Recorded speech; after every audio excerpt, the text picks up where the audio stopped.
आगे देखिए, इस शरीर में बात की ही करामात है। आपकी पाठ्य पुस्तक में इसका एक लाइन लिखा है, गात माही बात करामात। तो गात का अर्थ होता है शरीर, तो उसी चीज को यहाँ पे शुद्ध हिंदी लिख दिया गया, इस शरीर में भी बात का ही करामात है, जिसके कारण यह सब प्राणियों से अलग है। कौन? मनुष्य सभी प्राणियों से अलग है। ईश्वर की भांति ही बात का कोई एक स्वरूप नहीं है। जैसे ईश्वर के अनेक स्वरूप होते हैं, ऐसे ही बात के भी कई स्वरूप होते हैं, अनेक स्वरूप होते हैं। जैसे ईश्वर के एक होते हुए भी कोटि कोटि रूपों में दिखाई देता है, ऐसे ही बात के भी छोटी बात, बड़ी बात, टेढ़ी बात, सीधी बात, मीठी कड़वी खरी खोटी, भली बुरी सुहाती लगती बात आदि अनेक रूपों में दिखाई देती है। अब अगले पैराग्राफ में बात के विभिन्न कार्यों के बारे में बताया गया है। तो देखिए यहाँ पे, बात के द्वारा ही हमारे जीवन के विभिन्न कार्य सिद्ध होते हैं। बात के माध्यम से ही मन के भाव जैसे प्रेम, शत्रुता, सुख दुख, श्रद्धा, घृणा, उत्साह, अनुत्साह आदि को प्रकट किया जाता है। किसके द्वारा? इन सभी भावों को बात के द्वारा ही प्रकट किया जाता है। बात के माध्यम से लोग कलम और लेखनी से लिखी हुई तथा डाक द्वारा पहुंचाए गए भाव को कोसों दूर बैठे होने पर भी जान जाते हैं। इसके अलावा भी बात बनती है, बात बिगड़ती है, बात उखड़ती है आदि, ये सभी बात के ही कार्य हैं। बात के प्रभाव से ही व्यक्ति कभी कभी इतना सम्मानित हो जाता है कि उसे हाथी जैसी वस्तु इनाम में मिल सकती है, और कोई चुभने वाली बात करने पर हाथी के पांव तले भी कुचलवाया जा सकता है। अर्थात बात के माध्यम से अपने पराये और पराये अपने हो जाते हैं तथा कंजूस, उदार, कायर, वीर, योद्धा, कुमार्गी व्यक्ति भी सुमार्ग पर जाने वाले बन जाते हैं। ये सब किसके द्वारा होता है? ये सब कार्य बात के द्वारा। अब अगला पैराग्राफ में क्या है? बात के तत्वों को समझना। तो बात के तत्वों को बड़े बड़े विद्वान भी बड़ी कठिनाई से समझते हैं। यहाँ पे देखिए लिखा भी है, बात के तत्वों को समझना हर व्यक्ति के बस की बात नहीं। बड़े बड़े संत, महात्मा, विद्वानों, कवियों व महापुरुषों का पूरा जीवन ही बात को समझने व समझाने में बीत जाता है।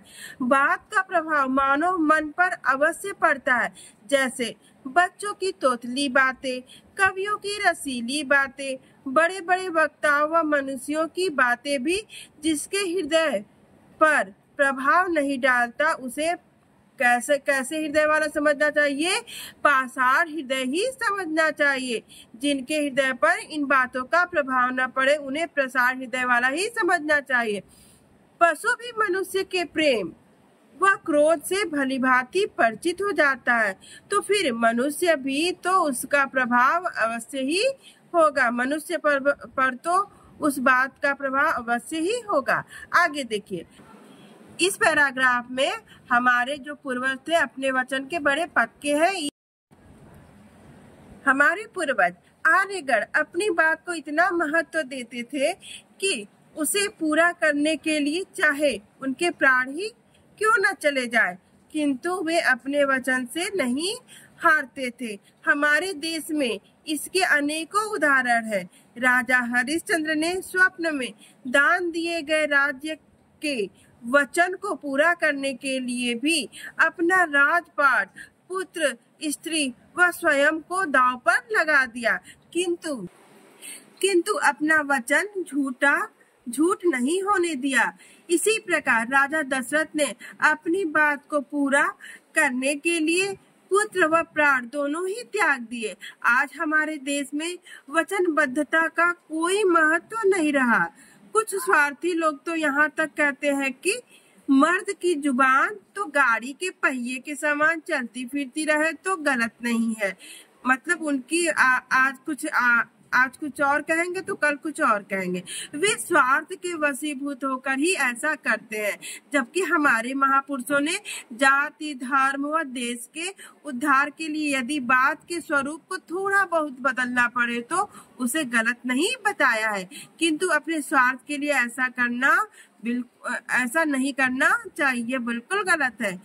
और अगला और अंतिम पैराग्राफ है, लोक हित के लिए बात का प्रयोग। तो यह बात सही है कि हम अपने पूर्वजों की भांति उतने वचन के पक्के तो नहीं हैं और शायद हो भी नहीं सकते। फिर भी जो लोग हमारे देश का नाम कलंकित करते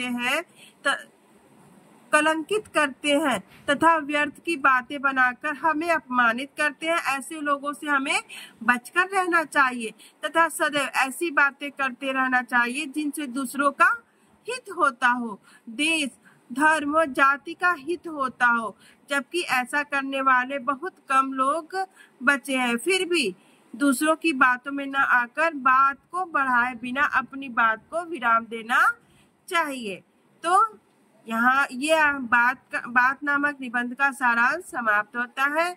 यदि आप लोग को अच्छी लगे तो लाइक करिए, सब्सक्राइब करिए, कमेंट करिए, शेयर करिए। धन्यवाद।